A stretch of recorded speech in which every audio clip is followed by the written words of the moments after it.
we check out HP warranty, and so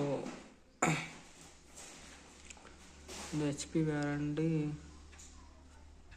so చూడండి, warranty వచ్చేసి మనకి ఇక్కడ ఈరోజే అప్డేట్ అయింది మార్నింగ్. సో కానీ ఇక్కడ బండల్ వారంటీ అన్నా కూడా మనకి ఇక్కడ వారంటీ కాలేదు. మనకి ఇక్కడ చూస్తే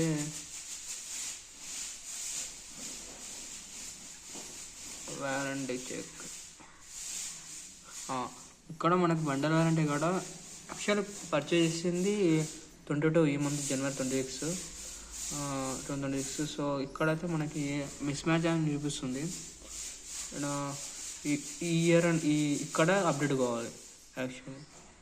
ఇంకోటి ఏంటంటే ఇక్కడ కూడా ఇక్కడ ఏం చూపిస్తుందంటే coverage factory warranty service HP support for the initial setup. So మనకి ఇక్కడ వచ్చి status coverage expiring starting date వచ్చేసి జనవరి 18, 2026, బట్ ఎండింగ్ డేట్ అయితే 27 రావాలి కదా మనకి జనవరి. ఇక్కడ మిస్ మ్యాచ్ అయింది, దీని అప్డేట్ చేయాలి. సో ఇదమ్మా నా ల్యాప్టాప్ది. నాకు ఇలాంటి ఇష్యూ వచ్చింది. సో ఏం రీజన్స్ ఉంటాయి కొన్ని ఇలాంటి రావడానికి, మిస్ మ్యాచ్ కావడానికి? ఇది 14 Gen HP ల్యాప్టాప్. అంటే అది యాక్చువల్లీ 75,000 ఉండే. సో మనకు వచ్చేసి HDFC కార్డ్ పెట్టినందుకు మొన్న సేల్స్లో నాకు 66,000కి వచ్చింది పర్చేజ్ చేసిన. బాగానే ఉంది ప్రజెంట్ అయితే. సమ్ బ్యాటరీ ఇష్యూ మాత్రం, కొంచెం బ్యాటరీ అనేది డౌన్ఫాల్ అవుతుంది, కొంచెం జల్దీ ఎక్కుతుంది, జల్దీ దిగుతుంది. విత్ ఇన్ 1 అవర్లోనే ఫుల్ అవుతుంది, బట్ కొంచెం ఛార్జింగ్ అనేది తగ్గుతుంది.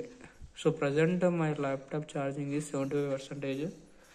ఇది small setup and plugging the switch. This is a HP Victus 14th generation i5 RTX 3050 DDR5. So ఇక్కడ hyper X and Victus. So నాకు నచ్చింది ఒక్కటే. సో మనం ఏం చేస్తామంటే FN F4 కొడితే ఇది లైట్ అనేది ఆఫ్ అవుతుంది. సో ఇది F4 మన సేమ్ అదే కొడితే నాకు నైట్ పూట ఏమవుతుంది అంటే లైట్ లేకుండా నా వర్క్ నేను చేసుకుంటా.